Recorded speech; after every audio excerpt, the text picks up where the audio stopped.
ဒီသင်တန်းစာမှာကတော့ဆရာကနိုင်ငံတော်အလံရေးဆွဲနည်းကိုပေါ့နော်အသုံးမဲ့သူကဒီမှာရှိတဲ့ polygonal လောက်ဖြစ်တယ်အဲ့တော့ polygonal လောက်ဆိုသူ့ကိုသုံးတယ် polygonal လောက်ဆိုသူကဘာလုပ်တာလဲဆိုရင် selection လုပ်တာselection လုပ်တာပါနေဒီထဲမှာပြီးတော့ selection လုပ်ပြီးလို့ရှိရင် color ဖြည့်တာပါတယ်ဟုတ်ကဲ့နော်အဲ့တော့ပထမဦးဆုံး selection လုပ်ဖို့မလုပ်ရမယ်ဆိုရင် selection လုပ်မဲ့နေရာတွေကို guideline တွေချတယ်အဲ့တော့ guideline ချမယ်ဆိုတော့ဒီမှာဆိုရင် guideline ချဖို့ဒီစာရွက်မှာတွေကညွှန်းက3လက်မှရှိအဲ့တော့ guideline တွေကိုဒီလိုမျိုးယူချထားတယ်တစ်လက်မှ2လက်မှမှာချတယ်အလျားကအကုန်လုံး4လက်မှရှိတယ်4လက်မှဆိုတော့အလယ်ကိုယူမယ်ဆိုရင်4လက်မှရဲ့တော့ဆိုတော့အဲ့ဒါတော့မှနိုင်မှာပဲအဲ့ဒါတွေကိုဒီလိုမျိုးယူပြီးတော့ပြည်ရန်နေပြီးတော့ဒီလိုမျိုးယူပြီးတော့6လဲရတယ်ဒါမှမဟုတ်ရင်guideline တိတိကျကျရိုက်ပြီးတော့ချမယ်ရအခုတော့ဒီမှာတိတိကျကျရိုက်ပြီးတော့ guideline ချတဲ့နည်းကိုပြတ်သွားview ထဲမှာ guide ဆိုတာရှိတယ်အဲ့တော့ပထမဦးဆုံး view ကိုသွားလိုက် view ထဲမှာဒီမှာ guide ဆိုတာရှိတယ် guide အဲ့ဒီ guide မှာအဲ့ဒီ guide ရဲ့အောက်မှာ new guide ရှိတယ်အဲ့တော့ new guide ကိုချက်လိုက်လိုက်new guide ကိုချက်လိုက်လိုက်ပြီးရင်ဒီမှာ orientation မှာတွေကပေးရတာနှစ်ခုရှိတယ် horizontal လား vertical လားအဲ့တော့ကိုက horizontal ကိုယူမှာဖြစ်တော့ horizontal မှာဒီမှာပြင်မယ်ပြီးရင် position ကပထမဦးဆုံးမှာယူမှာက1ချက်ဟုတ်ကဲ့ဒါကတော့ဒီကိုယူမဲ့ guideline ရဲ့အကြောင်းပေါ့နော်ဒီအောင်ကတော့ study တိုင်းနဲ့ထားလိုက်မယ်ပြီးရင် okay အဲဆိုရင်ဒီမှာလက်လက်မနေရာမှာဆရာတို့ guideline တစ်ချောင်းရလာအောက်ထပ်တစ်ချောင်းဖတ်ပြီးတော့ယူမယ်အဲတော့ထုံးစံတိုင်းနဲ့ view ရဲကနေပြီးတော့view ရဲကနေပြီးတော့ guide တော့ guide ကနေပြီးတော့ new guide ချက်လိုက်တယ်နော်ဒီတစ်ခါကျတော့သူကကိုယူချင်တဲ့ guideline က horizontal ပဲဒါနဲ့သူကနှစ်လက်မနေရာမှာယူတယ်ဒီတစ်ခါသူ့ကိုနှစ်လက်မလို့ရနိုင်တယ်သူ့ရင်ချက်ပေါ့ပြီးဆိုရင် okay ဆိုလို့ရှိရင်ဒီမှာနှစ်လက်မနေရာမှာ guideline တစ်ခုရောက်လာမယ်ဆိုရင်ဒီစာရွက်မှာဒီ document မှာအပိုင်းက3ပိုင်းဖြစ်သွားတယ်နိုင်ငံတော်လာမှာကလည်းအပိုင်းက3ပိုင်းဖြစ်တဲ့ y ရဲ့ space ရဲ့အဲ့ဒါကို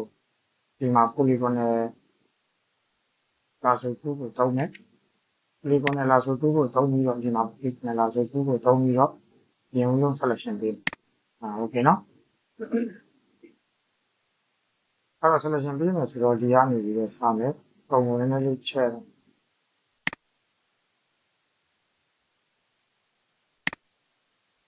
ချက်ရတော့ keyboard ကနေပြီးတော့ control နဲ့အပေါင်းနဲ့ချက်လိုက်ရနော် control keyboard shortcut က control အပေါင်းဒီကနေပြီးတော့စမယ်ဒီမှာစပြီးတော့မှ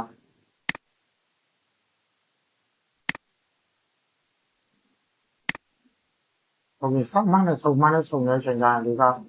အခုပုံမျိုးလေးဒီ polygonal လာဆိုသူ့ရဲ့ဘေးနားမှာ y လေးပေါ်အခုပုံမျိုးလေးပေါ့နော်โอเค y လေးဆိုရင်စမှန်းနဲ့စုံနေနေတာပေါ့အဲ့ဒါဆိုရင်ဒီက selection ဝင်သွားပြီ selection ဝင်သွားပြီဆိုရင် keyboard toolbox မှာကျွန်တော် layer box မှာဘာလုပ်မလဲဆိုရင် layer အသစ်ယူမယ် layer အသစ်တစ်ခုယူမယ်ဒါဆိုလို့ရှိရင်ဒီနေရာမှာ layer အသစ်တစ်ခုရောက်layer 1ဆိုပြီးအဲ့တော့ကို selection ပေးရတဲ့နေရာက layer 1ဖြစ်လိမ့်မယ်အဲ့တော့ကိုက layer မှာဒီလိုမျိုးလဲနားလည်ရမယ်နော် layer အသစ်ပြန်သွားမယ်နော်သူ့ကိုမိုက်ပုံနဲ့ပြန်ထည့်လိုက်ဒီ layer box မှာ layer အသစ်ယူမယ်ဆိုရင်ဒီနားမှာ new layer ဆိုတာရှိတယ်new layer ဆိုတာရှိတယ်သူ့ကိုချက်နှိပ်လိုက်မယ်โอเคဒါဆိုရင်ဒီမှာ layer 1ဆိုပြီးတော့ဟောလာအခု selection ပြရတဲ့နေရာကအဲ့ဒီ layer 1မှာခါလာအဲ့တော့ ကာလာဖြစ်မဲ့ပုံစံကဆရာတို့နှမျိုးရှိတယ်ကာလာကဒီနေရာမှာရှိဥပေါက်တယ်ကာလာကနှမျိုးရှိတယ်အခုဆရာထောက်ထားတဲ့နေရာကဥကောင်းကာလာနဲ့ဒီရောက်ကအမေကဘက်ကောင်ကအခုကာလာဖြစ်မဲ့နေရာကအဝါရောင်ဖြစ်မှာဖြစ်တဲ့ဘိုးကောင်ကာလာမှာအဝါရောင်ရောက်အဝါရောင်ဒီလိုက်အကယ်၍ကိုကဒီနေရာမှာကာလာဘောက်ကိုယူပြီးနေဒီမှာကာလာပစ်ထားလေးရှိတယ်ပေါ့နော်ဒီကအဝါကိုလိုက်ယူတယ်ဒီနိုင်ငံတော်လန်ထဲမှာဒီအဝါကိုလိုက်ယူတယ်ရတယ်ဟောလိုက်နေပြီးဒီပေါ့အဲဆိုရင်အဝါရောင်လေးဖြစ်လာအဲ့တော့ကာလာဖြစ်တာကဒီဖိုးကောင်းကာလာဆိုရင်သူကပေါ်တာနဲ့ဘတ်စပေ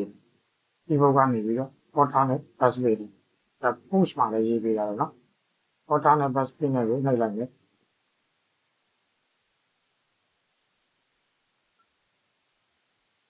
အဲဆိုရင်ဒီမှာလေယာ1နေရာမှာနော်ဒီမှာလေယာ1နေရာမှာကာလာကအဝါရောင်ပါတယ်အဲ့တော့ပြီးရင်ဒီ selection ကိုဖြောက်ဖို့လိုတယ်ဒီ selection ကိုဖြောက်ချင်ရင်တော့မဖြောက်လဲဆိုတော့ select ကနေပြီးတော့ဒီ select ဒီဘုတ်ကနေလိုက်ရင် control D လို့က selection ဖြောက်တာပေါ့နော်ဟုတ်ကဲ့ selection ဖြောက်တာ selection ဖြောက်ပြီးပြီဆိုရင်ဆရာတို့က layer ပေါက်မှာနောက်တဲ့ layer တစ်ခုထပ်ယူမယ် layer 2ပေါ့နော်အဲ့ဒီ layer 2မှာလည်းလုံးစံတိုင်းနဲ့ selection ပေးမယ်အဲ့တော့စမှတ်နဲ့စုံတဲ့နေရာဆိုရင်အဝိုင်းလေးပေါ်လာမယ်ဒီမှာစမှတ်နဲ့စုံတဲ့နေရာဆိုရင်ဒီကအဝိုင်းလေးပေါ်လာမယ်โอเคဒါဆိုရင် selection ပေးပြီးသားဒါထုံးစံတိုင်းပဲဒီ background color မှာဆရာတို့ကဒီကစိမ်းရောင်ဖြစ်ဒီခါဆိုရင်စိမ်းရောင်ဖြစ်မယ် background color မှာโอเค background color ကိုချက်နှိပ်လိုက်မယ်အဲ့ဒီမှာ color picker လေးရှိတယ် color picker လေးကိုဆရာကအစိမ်းရောင်မှာထောက်လိုက်ဒီစိမ်းရောင်မှာတော့ထောက်လိုက်မယ်ဒါဆိုရင်စိမ်းရောင်ဖြစ်လာပြီပြီးရင်ဒီနှိပ်လိုက်မယ်ထုံးစံတိုင်းပဲ color ဖြစ်နေဆိုရင် background color ဆိုရင်ဆရာတို့က order နဲ့ busway နဲ့ဒီဘုတ်ကနေပြီးတော့ order နဲ့ busway နဲ့နှိပ်လိုက်မယ်layer 2မှာစိမ်းရောင်မှာအပြင် selection ကိုပြန်ပြီးတော့ဖြောက်မှာဖြစ်တဲ့အတွက် select ထဲကနေပြီးတော့ဒီ select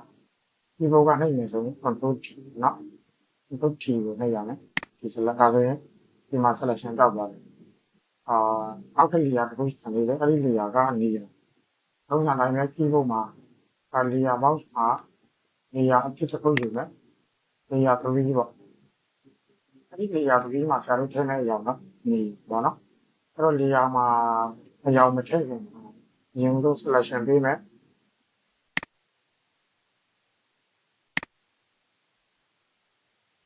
3ချက်layer စမှတ်နဲ့စုံတဲ့ခါကျရင်ဒီကအခုလိုမျိုးလေးအဝိုင်းလေးပေါ်လာတယ်ဒါဆိုရင်စုံသွားပြီဒါဆိုရင် selection ဝင်သွားပြီဒီ selection ကိုတော့ဆရာတို့ကအနီရောင်ပေးမှာဖြစ်တယ်ဒါကြောင့် layer box မှာအနီရောင်ထားမယ် color picker ကလည်းဒီမှာအနီရောင်ပေါ်ထောက်လိုက်လို့ရှိရင်အနီရောင်ရမယ်ပြီးပြီဆိုရင် okay ပေါ့ဒါဆိုရင်ထုံးစံတိုင်းပဲ keyboard ကနေပြီးတော့ control နဲ့ busway နဲ့ထည့်လိုက်ဒါဆိုရင်ဒီမှာအနီရောင်ဝင်လာပြီအဲ့တော့ selection ဖြောက်မယ်ဆိုရင် select ထဲကနေပြီးတော့ဒီ select ဒီ selection ဖြောက်သွားပြီဒါဆိုရင်ဘာပဲခြံနေဆိုတော့ဆရာတို့ကချဲထည့်ဖို့ပဲခြံနေနော်အဲ့ချဲထည့်မယ်ဆိုရင်ဒီမှာလက်ရှိမှာရှိတဲ့ချဲကိုပဲဆရာတို့က polygonal lasso tool ကိုသုံးပြီးတော့ဖြတ်လိုက်အဲ့ဒီမှာရှိတဲ့ချဲကိုပဲဆရာတို့ကဖြတ်ပြီးတော့ယူလိုက်မယ်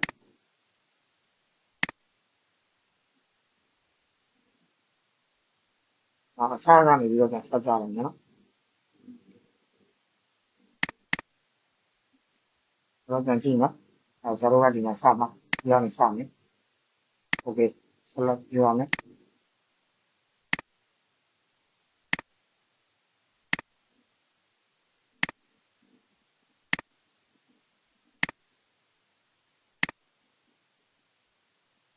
ဒီနေရာမှာစမှတ်နဲ့စုံတဲ့နေရာမှာဒီက polygonal lasso tool မှာဝိုင်းလေးနဲ့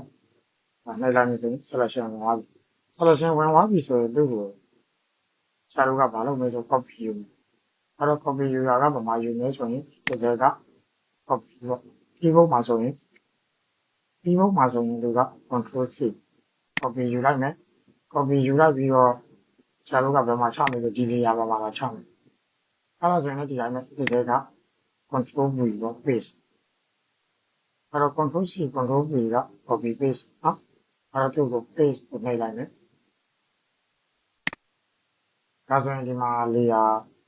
တစ်ခုဝင်လာတော့ဒီမှာ layer ပိုးရှင်တယ်ဒီအပေါက်မှာ layer ပိုးရှင်ပြီးတော့ခြေပုံလေးကဒီထဲကိုရောက်တယ်နော်ပြီးပြီဆိုလို့ရှိရင်ဆရာတို့က move tool ကိုသွားမယ်move tool ကိုသွားပြီးတော့ line